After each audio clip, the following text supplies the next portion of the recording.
Ukiota unarudi kwenye nyumba ya utoto wako, jua kitu kikubwa kinaendelea kiroho. Karibu sana upokee mwanga wa kiroho kupitia tafsiri za ndoto na maombi pamoja na Prophetic Galila. Maana ya ndoto. Ukiota unarudi kwenye nyumba ya utoto wako ni ishara ya kiroho ya kurudishwa nyuma kimaendeleo au kiroho.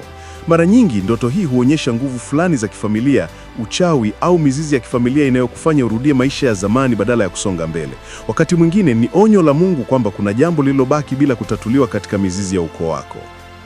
Sababu kuu za ndoto hii: 1. Madhabahu za kifamilia zinazokuzuia kuendelea mbele.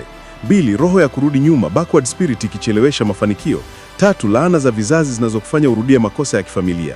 4. Kujitenga na maombi, adui anapata nafasi kukurudisha nyuma.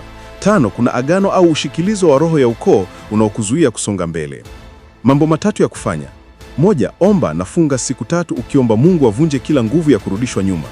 2. Tangaza uhuru wako kwa damu ya Yesu Kristo na kata kila agano la kifamilia. 3. Tumia neno la Mungu, Isaya 43:18-19, Zaburi 124, Agalatia 3:13. Maombi ya kiroho.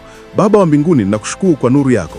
Kila roho ya kurudi nyuma, madhabahu ya kifamilia au agano linalonirudisha nyuma, nalivunja kwa damu ya Yesu Kristo. Mungu, nifungue katika viwango vipya, nisaidie kuacha mambo ya zamani na nitembee katika baraka zako mpya.